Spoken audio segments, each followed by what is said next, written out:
हर खबर पर होगी आपकी पकड़। डाउनलोड कीजिए एबीपी लाइव ऐप। नमस्कार, शाम के 5 बज रहे हैं और देखिए 5 एंकर्स हम आ चुके हैं पंचनामा लेकर के। हर वो खबर दिखाएंगे जिसका सरोकार सीधा आपसे है। बिल्कुल अनुराग, इसके साथ पंचनामा में हम आपको वो खबरें दिखाते हैं जो कल अखबार की सुर्खियां बनती है।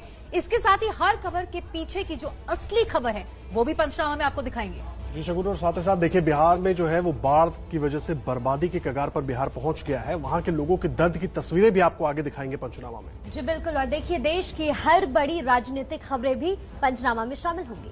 बिल्कुल शिखा, तो पंचनामा की अब शुरुआत कर लेते हैं आज की सबसे बड़ी खबर के साथ। अपने दर्शकों को बता दें, सुशांत सिंह मामले में ईडी ने रिया चक्रवर्ती के खिलाफ मनी लॉन्ड्रिंग का केस दर्ज कर लिया है। मुंबई में दर्ज किए गए केस में रिया चक्रवर्ती के साथ कुछ और लोगों के भी नाम हैं। ईडी जल्द ही रिया चक्रवर्ती और उनके भाई शोभिक चक्रवर्ती से पूछताछ कर सकती है। आइए हम आपको सीधे लिए चलते हैं। हमारे साथ ओम प्रकाश तिवारी हमारे सहयोगी जुड़ चुके हैं। ओम प्रकाश, कुछ और अपडेट, कुछ और जानकारी इस खबर से मुतल्लिक? बिल्कुल अखिलेश, इस मामले में दो महत्वपूर्ण अपडेट हैं। पहला अपडेट तो यह है कि ईडी इस मामले में बहुत जल्दी रिया चक्रवर्ती और उनके सहयोगियों को पूछताछ के लिए नोटिस जारी करने जा रहा है। और ईडी अपनी जांच के दौरान यह भी जांच करेगा कि रिया चक्रवर्ती और उसके भाई की जो कंपनियां थी उनमें कोई काम भी होता था या वो शेल कंपनियां थी, इस बात की भी जांच की जाएगी। दूसरी महत्वपूर्ण बात यह है अखिलेश, जो अभी तक की जांच के दौरान सामने आई है कि आने वाले दिनों में इस मामले की जांच की आंच कुछ राजनेताओं तक और एक बड़ी राजनीतिक पार्टी तक पहुंच सकती है। अखिलेश, ये आप बड़ी जानकारी ओम प्रकाश दे रहे हैं कि कुछ राजनीतिक दल के लोगों तक भी जांच की आंच पहुंच सकती है। बहुत बहुत शुक्रिया ओम प्रकाश इस जानकारी के लिए आपका। चले, तो ओम प्रकाश तिवारी इस मामले पर जानकारी दे रहे थे। इसी मामले पर आपको एक और खबर बता दें कि सुशांत सिंह राजपूत की गर्लफ्रेंड रही अंकिता लोखंडे ने एबीपी न्यूज से खास बात की, लेकिन जैसे ही कंगना रनौत पर उनसे सवाल पूछा गया, अंकिता लोखंडे ने इंटरव्यू बीच में छोड़ दिया। आपको बता दें कि सुशांत की मौत के बाद कंगना रनौत ने ही बॉलीवुड में नेपोटिज्म की बात की। बड़े बड़े प्रोडक्शन हाउसेस पर कंगना ने आरोप लगाया। एक चीज और है जाते जाते जो मैं बस पूछना चाहूंगा आपसे कि आपने कहा कि आप बिल्कुल उनके टच में नहीं थी सुशांत के, लेकिन कंगना रनौत, कंगना की फिल्म में आप काम कर चुके हैं मणिकर्णिका में।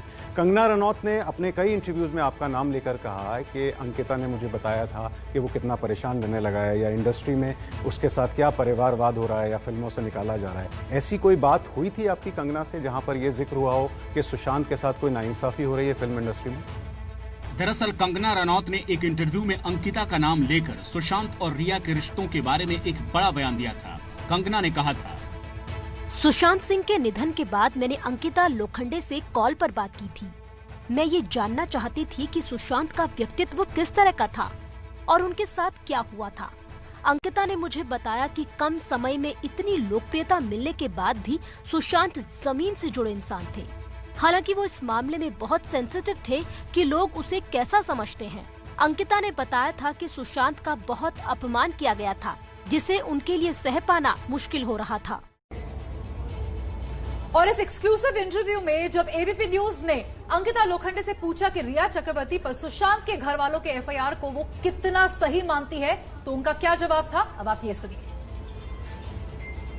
सुशांत सिंह राजपूत के मौत के बाद परिवार ने जो एफआईआर दर्ज करवाई है, मुझे यकीन है आपने वो एफआईआर पढ़ी होगी। वो 5 पन्नों में आपने सब कुछ पढ़ा होगा। आपको क्या लगता है, परिवार जो रिया चक्रवर्ती पर आरोप लगा रहा है और जो जो बातें उसमें लिखी हुई है,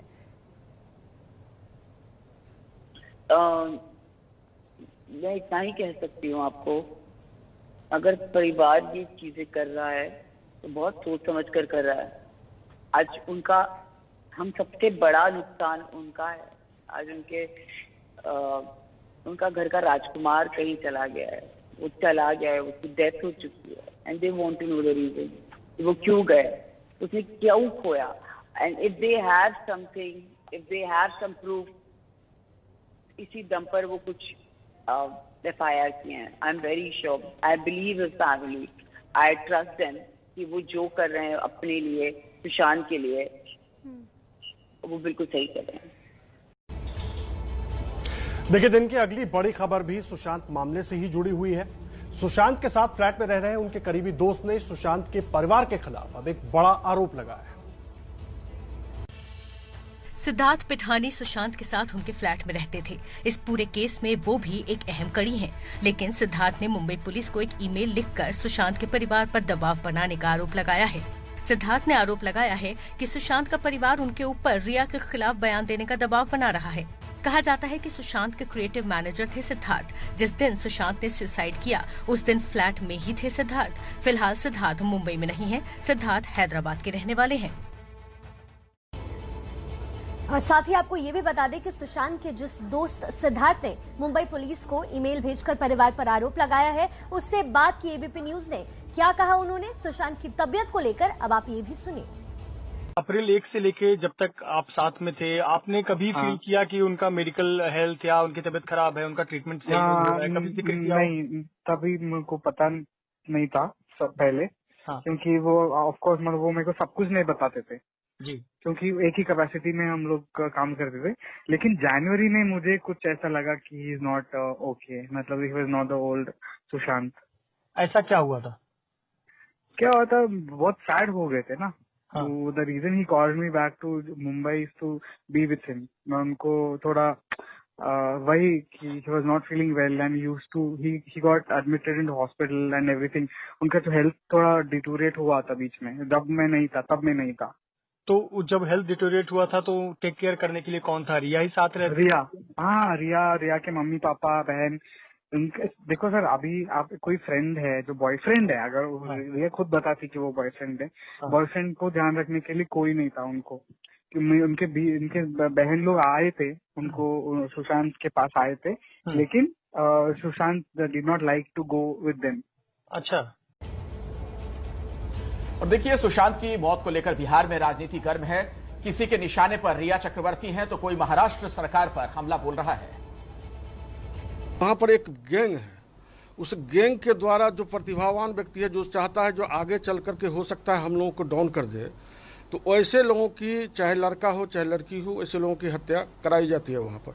वही गैंग के द्वारा प्रिया चक्रवर्ती के एक साजिश के तहत इनके पास भेजा गया और इसको प्रेम के जाल में फंसा करके, और जिस तरह से फिल्म में जो आप देखते होइएगा जो विष्कन्या का रोल किस तरह से करता है, वही रोल में यह आकर के और उसको डसने का काम किया। और कितना दिन इस घटना का हो गया, लेकिन अभी तक कहीं कुछ नहीं, केवल जांच करके चाहता था रफा दफा करना। महाराष्ट्र सरकार से कोई उम्मीद नहीं है।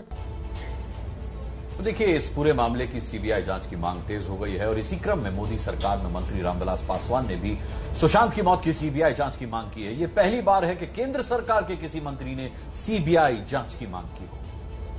तो तुरंत सीबीआई को क्या कहते हैं, सौंपना चाहिए, बिना ये पूछे हुए कि कौन सरकार क्या कहती है नहीं कहती है, या उनके परिवार के लोग क्या कहते हैं नहीं कहते हैं, कहेंगे तब हम करेंगे, ये सब कुछ नहीं। सीधे सीबीआई को क्या कहते हैं कि जांच करने के लिए जो है केंद्र सरकार से अनुशंसा करना चाहिए। चलिए अगली खबर का रुख करते हैं। उत्तराखंड के पिथौरागढ़ से एक विधायक सीमावर्ती इलाके में गए तो उफनते नाले में बह गए। फिर क्या हुआ, देखिए। उफनते पहाड़ी नाले को पार करने की कोशिश में उत्तराखंड के विधायक हरीश धामी के पांव लड़खड़ाए और वो पानी और मलबे के तेज बहाव में बह गए।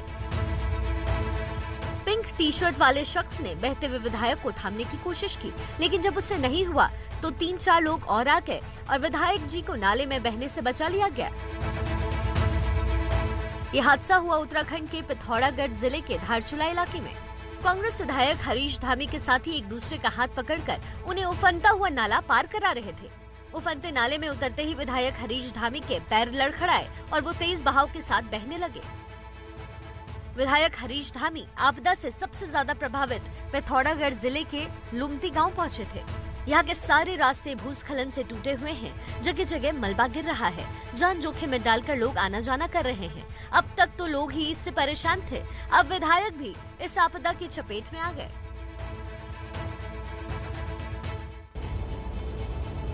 देखिए, हर जगह बारिश लोगों की मुसीबतें बढ़ा रही है। चमोली में भी भारी बारिश के बाद कई जगह हो रहे भूस्खलन ने खतरा बढ़ा दिया है।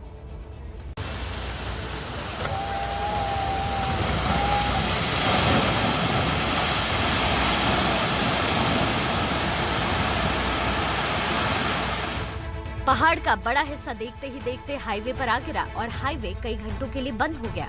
तस्वीरें उत्तराखंड के चमोली की है, जहां बद्रीनाथ जाने वाले NH 58 पर तेज बारिश के बाद ये लैंडस्लाइड हुआ। गनीमत ये रही कि जब लैंडस्लाइड हुआ तब यहाँ से कोई गाड़ी नहीं गुजर रही थी, वरना बड़ा हादसा हो सकता था।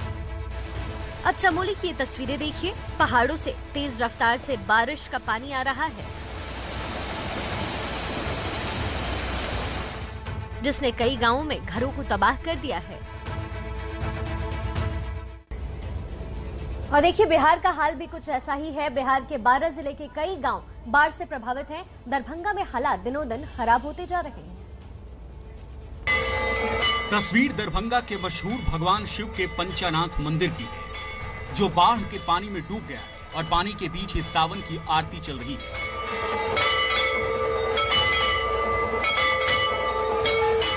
बागमती नदी में आई बाढ़ की वजह से पूरे मंदिर परिसर का यही हाल है। हर तरफ पानी ही पानी है।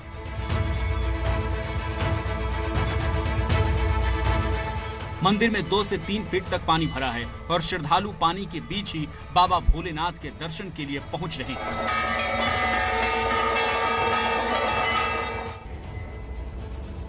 और बाढ़ के कहर के बीच यूपी के बहराइच से भी दिल को दहला देने वाली तस्वीरें सामने आई हैं। उफनती बाढ़ में लोग जान दांव पर लगा रहे हैं। बाढ़ के बीच ये बेबसी की तस्वीर है। उफनती बाढ़ को इस तरह पार करने की लोगों की मजबूरी देखिए। चारों तरफ मटमैला पानी है और उससे जूझते लोग हैं। ये यूपी के बहराइच की तस्वीरें हैं, जहां 2 दिन से लगातार हुई बारिश ने ये हाल कर दिया। बाढ़ का आलम यह है कि घुटनों से ऊपर तक पानी चढ़ा हुआ है। करीब 2 दर्जन से ज्यादा गांव घाघरा नदी की बाढ़ की चपेट में हैं। लोग बताते हैं कि 3 साल पहले आई बाढ़ से भी ज्यादा भयानक हालात हैं। 3 साल पहले ऐसी बाढ़ आई, अब उससे भी ज्यादा दिखाई पड़ रही है। पब्लिक तो मुसीबत में है ही। बाढ़ की चपेट में आने से पुलिस भी नहीं बच पाई। बहराइच के बॉन्डी पर ये थाना भी पानी से लबालब है। पूरे थाना परिसर में जहां देखो वहां पानी ही पानी। यूपी का ये हाल है। अब आपको असम का हाल दिखाते हैं। असम में बाढ़ से भारी तबाही मची हुई है। मुश्किल के इस दौर में लोगों को खाने तक को नहीं मिल रहा है। असम में बाढ़ के बहुत बुरे हाल हैं। ज्यादातर जिलों में ब्रह्मपुत्र नदी का कहर बरपा है। एबीपी न्यूज की टीम असम के मोरीगांव जिले के बाढ़ प्रभावित इलाकों में गई। तब पता चला कि सरकारी राहत के नाम पर किस तरह की खाना पूर्ति हो रही है। एबीपी न्यूज की टीम पूर्वोत्तर के सबसे बड़े राज्य में बाढ़ प्रभावित क्षेत्रों में गई तो देखा यहाँ ना तो कोई पूछने वाला है, ना कोई देखने वाला। आपको हैरानी होगी कि पिछले 3 महीने में सरकारी राहत इन तक सिर्फ एक बार पहुंची है और उसकी जब विस्तृत जानकारी आप सुनेंगे आपको बड़ी हैरानी होगी और आपको तरस आएगा असम की सरकार पर। अब तक जो लोग बाढ़ पीड़ित हैं और इस इलाके में फंसे हुए हैं, उन्हें सरकार ने प्रति व्यक्ति 2 किलो चावल दिया है। मोरीगांव के बंगालपाड़ा गांव के लोग 3 बार बाढ़ की मार झेल चुके हैं। गुजारे का संकट हो गया और सरकारी राहत मिली सिर्फ एक बार, वो भी सिर्फ 2 दिन ही चल पाई। क्या क्या मिला? और साल मिला, और एक आदमी का 2 किलो साल, और दाल मिला, और सिरा मिला, और कुछ नहीं। कितने दिन के लिए? और कितने दिन खाएगा? कितने दिन खाएगा? और 2 दिन चला। चौंकाने वाली बात तो ये है कि इस राहत सामग्री में भी कुछ नियम शर्तें लगाई गई हैं। और इस वक्त एक बड़ी खबर आ रही है। राजस्थान विधानसभा में कांग्रेस के चीफ व्हिप महेश जोशी ने सुप्रीम कोर्ट में याचिका लगाई है। याचिका में हाई कोर्ट के 24 जुलाई को आए उस आदेश को चुनौती दी गई है जिसमें सचिन पायलट खेमे के विधायकों के खिलाफ अयोग्यता की कार्रवाई को स्थगित करने के लिए कहा गया है। निपुण सहगल हमारे साथ फोन लाइन पर जुड़ गए हैं। निपुण, क्या अपडेट है इस पर? देखिए, पहले सीपी जोशी जो स्पीकर हैं उन्होंने याचिका दाखिल की थी। अब उनके पीछे पीछे चीफ व्हिप महेश जोशी भी पहुंच गए हैं। दोनों ही याचिकाओं में ये कहा गया है, पहली बात तो कि अयोग्यता पर फैसला लेना स्पीकर का विशेषाधिकार होता है और कोई भी कोर्ट उनका फैसला आने से पहले सुनवाई नहीं कर सकता है। लेकिन चीफ व्हिप महेश जोशी का भी पहुंचना यहाँ पर ये दिखाता है कि कांग्रेस में जो संकट है, जो असंतोष है, वहां पर वो लगातार गहराता जा रहा है और हालांकि अभी तो सुनवाई की तारीख तय नहीं हुई है। निपुण, राजस्थान का विवाद एक बार फिर अब कोर्ट में पहुंच गया है। लगातार नजर बनाकर रखिए, अपडेट आगे भी लेते रहेंगे। देखिए, राजस्थान में गहलोत खेमे के सभी विधायकों को आज जयपुर से जैसलमेर शिफ्ट कर दिया गया है। ये विधायक अब 14 दिन जैसलमेर में ही रहेंगे। राजस्थान की सत्ता पर आए संकट को दूर करने के लिए सीएम गहलोत की भागम भाग जारी है। करीब 20 दिनों से विधायकों को होटल में रखने वाले गहलोत आज सभी विधायकों को लेकर जैसलमेर रवाना हो गए। विधायक पिछले कई दिनों से होटल फेयरमाउंट में थे, लेकिन अब बताया जा रहा है कि 14 अगस्त यानी वो दिन जिस दिन राज्य विधानसभा का सत्र बुलाया जाएगा, तब तक अपने गुट को मजबूत रखने के लिए इन तमाम विधायकों को यहाँ से रवाना किया गया है। आज कुल 3 चार्टर फ्लाइट्स के जरिए 54 विधायकों को जैसलमेर के लिए रवाना किया गया और इन 3 फ्लाइट्स में एक में 37, दूसरे में 10 और तीसरी फ्लाइट में 7 विधायक जैसलमेर गए हैं। जैसलमेर में ये होटल सूर्यगढ़ में रुकेंगे और इस दौरान कुछ विधायकों को अभी होटल फेयरमाउंट में रखा गया है। जहां तक बात है मंत्रियों और मुख्यमंत्री की, वो फिलहाल जयपुर में ही रुकेंगे। विधायकों के टूटने के खतरे को देखते हुए कल गहलोत ने यहां तक कह दिया था कि विधानसभा सत्र के ऐलान के साथ विधायकों के रेट भी बढ़ गए। यूपी में अब ड्राइविंग के दौरान मोबाइल पर बात करते पकड़े गए तो भारी जुर्माना भरना पड़ेगा। यूपी में अगर 2 पहिया या 4 पहिया गाड़ी चलाते समय मोबाइल पर बात करते पकड़े गए तो पहली बार 1000 और दूसरी बार में 10,000 रुपए का जुर्माना लगेगा। वहीं बिना हेलमेट गाड़ी चलाने पर 1000 रुपए का जुर्माना भरना होगा। इसी तरह पार्किंग से अलग गाड़ी खड़ी करने पर पहली बार 500 रुपए और दूसरी बार 1500 रुपए का जुर्माना लगेगा। सड़क हादसों को कम करने के लिए यूपी सरकार ने 16 जून को कैबिनेट में यह आदेश पारित किया था, जिसे अब प्रदेश भर में लागू कर दिया गया है। देखिए, एक तरफ जो है राम मंदिर के भूमि पूजन की तैयारियां चल रही हैं और दूसरी तरफ बीजेपी नेता और राम मंदिर आंदोलन का चेहरा रहे विनय कटियार का कहना है कि अयोध्या के बाद काशी और मथुरा की बारी है। अयोध्या तो भव्यमान राम मंदिर बनाने के लिए तैयार हो रही है, लेकिन आप लोग शुरू से ही कहते रहे हैं अयोध्या, काशी और मथुरा, तो अब क्या काशी और मथुरा का नंबर आने वाला है? विचार करेंगे, पहले कहाँ जाएं, सबके साथ विचार करेंगे। हर स्थान की अलग अलग परिस्थितियां हैं, अलग अलग सोच है, तो देखा जाएगा। अभी सबके साथ बैठेंगे, विचार करेंगे। कोई ये काम ऐसे आसान नहीं होते हैं, बड़ी कठिनाई से सब चीजें आगे बढ़ती हैं। और बात अगर अयोध्या की हो रही है तो यहाँ आपको बता दें कि राम मंदिर भूमि पूजन के बीच अयोध्या में बनने वाली मस्जिद के नाम पर भी अब चर्चा जोरों पर है। अयोध्या में मस्जिद बनाने के लिए सुन्नी वक्फ बोर्ड के ट्रस्ट बनाते ही टकराव शुरू हो गया। विवाद की वजह अयोध्या में बनने वाली मस्जिद के नाम को लेकर है। नाम अभी तय नहीं, लेकिन संत समाज के कुछ लोग पहले से ही चेतावनी दे रहे हैं। अगर वहाँ मस्जिद बनाते हैं तो मस्जिद गैर इस्लामिक होगी और कहीं न कहीं से घूम फिर करके बाबर का नाम आएगा, जो मुस्लिम, भारतीय मुस्लिम के लिए कलंक होगा। हालांकि श्री राम जन्मभूमि ट्रस्ट के अध्यक्ष महंत नृत्य गोपाल दास बाबर के नाम की मस्जिद की चर्चा तक से इनकार कर रहे हैं। मस्जिद की बात हम लोग आपके मुंह से सुन रहे हैं, मस्जिद की बात तो हम आज तक सुने नहीं। बाबर के नाम पर मस्जिद बने तो कोई हम तो आज तक सुने नहीं। देखिए, अयोध्या में भूमि पूजन के न्योते पर भी अब विवाद शुरू हो गया है। भूमि पूजन का न्योता नहीं मिलने पर इकलौते दलित महामंडलेश्वर ने नाराजगी जताई तो बीएसपी अध्यक्ष मायावती भी इस विवाद में कूद पड़ी। दलित समाज से इकलौते महामंडलेश्वर स्वामी कन्हैया प्रभु नंदन गिरी के बयान पर सियासत शुरू हो गई है। कन्हैया प्रभु को अयोध्या में भूमि पूजन का न्योता नहीं मिला है और इसे वो दलितों की उपेक्षा से जोड़ रहे हैं। मेरे जाने से वहाँ का मंदिर अपवित्र हो जाए, इस डर से शायद आपने मुझे नहीं बुलाया होगा। महामंडलेश्वर के इस बयान पर बीएसपी अध्यक्ष मायावती ने ट्वीट किया। दलित महामंडलेश्वर स्वामी कन्हैया प्रभु नंदन गिरी की शिकायत के मद्देनजर अगर अयोध्या में 5 अगस्त को होने वाले भूमि पूजन समारोह में अन्य 200 साधु संतों के साथ इनको भी बुला लिया गया होता तो ये बेहतर होता। इससे देश में जाति विहीन समाज बनाने की संवैधानिक मंशा पर कुछ असर पड़ सकता था। उधर संत समाज पहले ही दलित महामंडलेश्वर की इस मांग पर ऐतराज जता चुका है।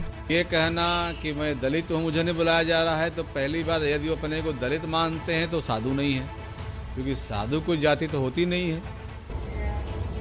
तो राजनीति तो हो ही रही है, साथ ही खुशियां भी मनाई जा रही है। देखिए, 5 अगस्त को अयोध्या में होने वाले भूमि पूजन के लिए महाप्रसाद के तौर पर खास लड्डू बनाए जा रहे हैं। देखिए हमारे संवाददाता रणवीर की ये खास रिपोर्ट।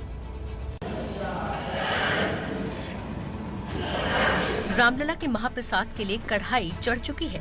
बेसन के लड्डू बनाए जा रहे हैं और वो भी शुद्ध देसी घी के।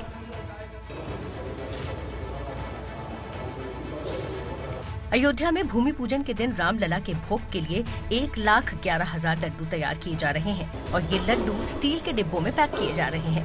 ये लड्डू आम और खास हर किसी को प्रसाद में मिलेंगे। लड्डू प्रसाद को अयोध्या के देवराहा बाबा आश्रम की ओर से तैयार कराया जा रहा है। लड्डुओं के डिब्बों के साथ मेहमानों को प्रसाद के तौर पर और भी चीजें दी जाएंगी। झोला है, इस झोले में DVD भी होगी, CD होगी, किताब होगी, मखाने का एक पोटली होगा, एक अंगवस्त्रम है, एक चद्दर है और साथ ही लड्डू की एक टिफिन का बॉक्स है। और 5 अगस्त को अयोध्या में राम मंदिर के भूमि पूजन की गूंज 7 समंदर पार भी सुनाई देगी। न्यूयॉर्क के ऐतिहासिक टाइम्स स्क्वायर पर 5 अगस्त को दिन भर होंगे भगवान श्री राम के दर्शन। 5 अगस्त को ऐसा दिखेगा टाइम्स स्क्वायर। टाइम्स स्क्वायर में जय श्री राम, अयोध्या से अमेरिका तक उत्सव, मैनहट्टन में मर्यादा पुरुषोत्तम। 5 अगस्त को अयोध्या में उत्सव होगा तो इसका जश्न 7 समंदर पार अमेरिका में भी दिखाई देगा।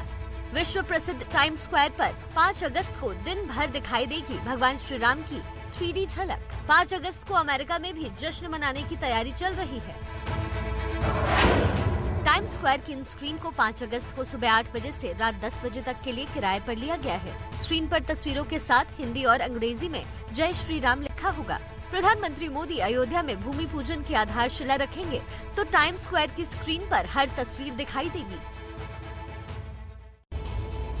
अब आगे बढ़ते हैं और दिन की एक और बड़ी खबर आपको बता दें। कोरोना काल में महाराष्ट्र में एक नया संकट पैदा होने वाला है और यह संकट जनता की रोजाना की सबसे बड़ी जरूरत दूध को लेकर है।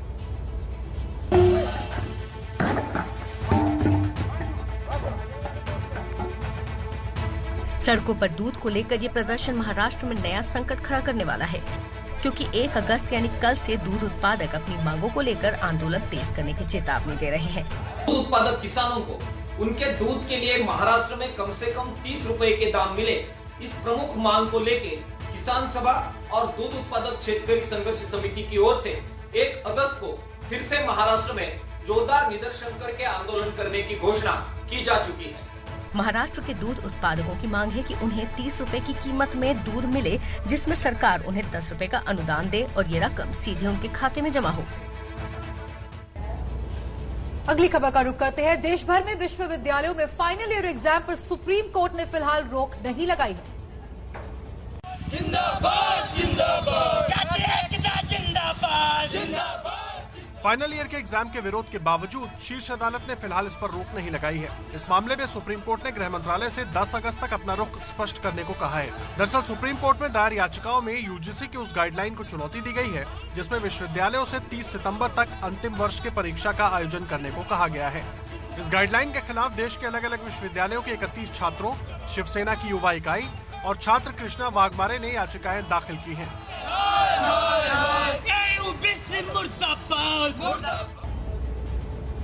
और अब बात देश के नई शिक्षा नीति की कर लेते हैं। भारत सरकार की नई शिक्षा नीति पर दिल्ली के शिक्षा मंत्री और डिप्टी सीएम मनीष सिसोदिया ने निशाना साधा और कहा कि जिसने ये शिक्षा नीति बनाई है वो अपने बच्चों को आंगनबाड़ी भेजकर दिखाए। सिस्टम कह रहा है कि हम आंगनबाड़ियों में भी देंगे, हम प्री प्राइमरी स्कूल में भी देंगे। अरे दिल्ली के संस्कृति स्कूल के प्री प्राइमरी की तुलना, फिर आप दूसरे एक बच्चे को वहाँ पढ़ाओगे, दूसरे बच्चे को आप दिल्ली की आंगनबाड़ी में पढ़ाओगे और दोनों में आप सोचोगे एक समान शिक्षा मिल रही है, कैसे मिलेगा? जिन लोगों ने पॉलिसी लिखी है वो अपने बच्चे को आंगनबाड़ी में भेजें और उसके बाद कहें कि वहाँ एक समान शिक्षा मिल रही है, तब हम मानेंगे कि हाँ आपका कॉन्सेप्ट ठीक था। पर क्योंकि वहाँ उस पर काम ही नहीं किया, आपने लिख दिया बस एक समान शिक्षा मिलेंगी। और अब दिन की एक और बड़ी खबर। देखिए, कोरोना की लड़ाई में देश को बचाने की जंग लड़ रहे डॉक्टरों के लिए एक राहत की खबर सुप्रीम कोर्ट से आई है। सुप्रीम कोर्ट ने राज्यों को स्वास्थ्य कर्मियों की बकाया सैलरी के तुरंत भुगतान का आदेश दिया है। सुप्रीम कोर्ट ने दिल्ली, महाराष्ट्र, पंजाब, त्रिपुरा और कर्नाटक सरकार को यह आदेश दिया। इसके अलावा स्वास्थ्य कर्मियों की क्वारंटीन अवधि को छुट्टी की तरह गिनने पर भी सुप्रीम कोर्ट ने केंद्र की तरफ से पेश हुए सॉलिसिटर जनरल से कहा कि स्थिति देखकर जवाब दें। सॉलिसिटर जनरल ने कहा कि अगर ऐसा किसी भी राज्य में हो रहा है तो वो गलत है और वो इस पर जल्द ही जवाब दाखिल करेंगे। दरअसल सुप्रीम कोर्ट में जोधपुर की डॉक्टर आरुषि जैन ने याचिका लगाकर मांग की थी कि डॉक्टरों और स्वास्थ्य कर्मियों को बेहतर सुविधा दी जाए। इसी पर सुनवाई के दौरान सुप्रीम कोर्ट ने यह आदेश जारी किया। आइए अब आपको कर्नाटक लिए चलते हैं। यह खबर बेंगलुरु से है, जहां एक कोरोना वॉरियर की मरीज के परिवार वालों ने पिटाई कर दी।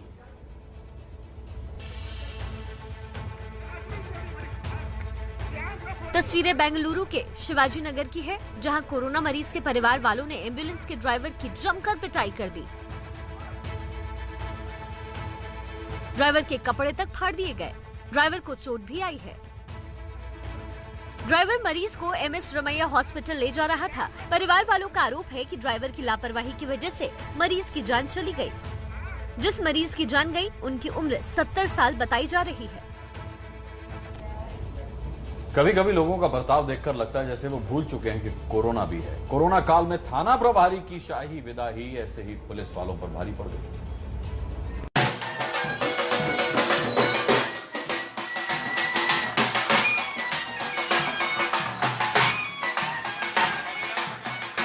थाने में देशभक्ति गीत की धुन बज रही और सामने फूल मालाओं के साथ थाना प्रभारी का सम्मान हो रहा है। भीड़ में मौजूद कुछ लोगों ने मास्क तक नहीं लगा रखा है और सोशल डिस्टेंसिंग की तो बात करना ही बेकार है। कोरोना काल में तमाम कानून को ताक पर रखकर इंदौर में थाना प्रभारी को शाही अंदाज में विदाई दी गई। सोशल मीडिया पर यह वायरल हुआ तो कार्रवाई की गाज भी गिरी। एक थाना प्रभारी को यहाँ से रिलीव किया जा चुका था, लेकिन उसके बाद इस तरह का वीडियो संज्ञान में आया है। उस वीडियो को गंभीरता से लिया गया है। CSP को उस पर 24 घंटे के अंदर उसमें उनसे प्रतिवेदन मांगा गया है। उसके बाद इसमें अधिकारी को कार्रवाई की जाएगी। और देखिए, देश भर में कोरोना वायरस से संक्रमित लोगों की संख्या दिन ब दिन बढ़ती जा रही है। कोरोना मरीजों की संख्या अब 16 लाख के पार हो गई है। पिछले 24 घंटे में कोरोना के 55,079 नए केस सामने आए, जो एक दिन में सबसे ज्यादा है। इसी के साथ देश में कोरोना के केस 16,38,871 हो गए हैं। पिछले 10 दिनों में कोरोना के 4.5 लाख से ज्यादा केस सामने आए हैं। मौत के मामले में भारत ने इटली को पीछे छोड़ दिया। भारत में 35,747 लोगों की जानलेवा वायरस से मौत हो चुकी है। इटली में अब तक 35,132 लोगों की जान गई है। देखिए, कोरोना के सामने आम क्या और खास क्या, कई बड़े नेताओं के कोरोना पॉजिटिव पाए जाने के बाद भोपाल में अब बीजेपी दफ्तर को सील कर दिया गया है। शिवराज समेत बीजेपी के कई बड़े नेता कोरोना पॉजिटिव हुए तो इसका असर भोपाल में बीजेपी के दफ्तर पर भी साफ दिखाई देने लगा। दफ्तर के दरवाजे बंद हैं और बाहर से आने जाने वालों पर पाबंदी लगा दी गई है। कोरोना संकट के चलते मध्य प्रदेश सरकार की सभी मीटिंग वर्चुअल ही हो रही है। इसके साथ सरकार ने 14 अगस्त तक सभी राजनीतिक दलों के कार्यक्रमों पर रोक लगा दी है। चलिए अब खबरों में आगे बढ़ते हैं। देखिए, पहले चीन की लापरवाही से दुनिया में कोरोना फैला, अब वही चीन दुनिया भर में बन रही वैक्सीन का डेटा चुराने की कोशिश कर रहा है। कोरोना के खात्मे के लिए दुनिया के तमाम देश वैक्सीन बनाने में जुटे हैं और महामारी को मात देने की इन कोशिशों के बीच चीन अपनी चालबाजी से बाज नहीं आ रहा। कोरोना वायरस वैक्सीन के इंसानों पर सफल ट्रायल करने वाली शुरुआती कंपनियों में मोडर्ना INC की लैब पर साइबर हमला हुआ है, जिसके पीछे चीनी हैकर्स का हाथ बताया जा रहा है। चीन की हैकिंग एक्टिविटी पर नजर रख रहे अमेरिका के सिक्योरिटी अधिकारियों ने ये दावा किया है, जिसके बाद इस कंपनी की साइबर सुरक्षा को और बढ़ा दिया गया है। और अब अगली खबर, कोरोना के बढ़ते संक्रमण के बीच मरीजों को राहत देने के लिए पंजाब सरकार ने बड़ा कदम उठाया है।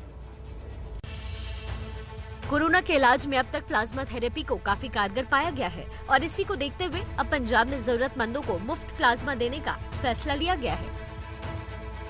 कोरोना से लोगों की जान बचाने के लिए अमरिंदर सरकार ने ये बड़ा कदम उठाया है, जिसके तहत प्राइवेट और अन्य कोरोना ट्रीटमेंट सेंटर्स को सरकारी मेडिकल कॉलेज से फ्री प्लाज्मा दिया जाएगा। इसके साथ ही मरीजों को सही इलाज मुहैया कराने के लिए सरकार ने 22 अधिकारियों को कोरोना पेशेंट ट्रैकिंग अधिकारी के रूप में नियुक्त किया है। अगली खबर भी पंजाब से ही है, जहां के 3 जिलों में जहरीली शराब से 21 लोगों की मौत हो गई। अमृतसर में 6 लोगों की मौत, बटाला में 4 लोगों की मौत। इस तरह से पंजाब के 3 जिलों में 21 लोगों की मौत हो गई। सिर्फ तरन तारण में ही 10 से ज्यादा मौत की खबर है। मौत की वजह जहरीली शराब बताई जा रही है। शराब बेचने वाले पिंड में बहुत ज्यादा ने, जिहदे करके इन्हां दा बीपी जिहड़ा बहुत हाई हो चुका है। जबकि पुलिस अभी ज्यादा कुछ कहने से बच रही है।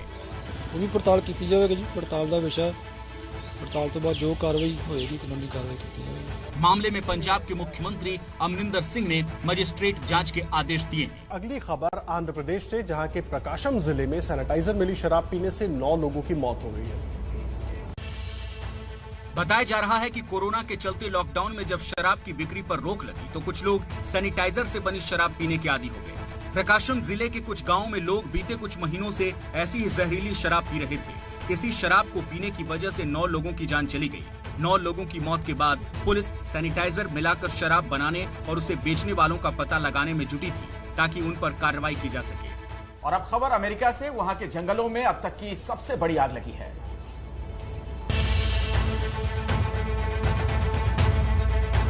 अमेरिका में दक्षिणी कैरोलिना के एंजल्स नेशनल फॉरेस्ट में लगी आग भयानक रूप ले रही है। इस आग में अब तक 240 एकड़ जंगल जलकर खाक हो चुके हैं। धीरे धीरे ये आग रिहायशी इलाकों की तरफ बढ़ रही है। प्रशासन ने एहतियातन लोगों से घर खाली करने को कहा है और पास के हाईवे को भी बंद कर दिया गया।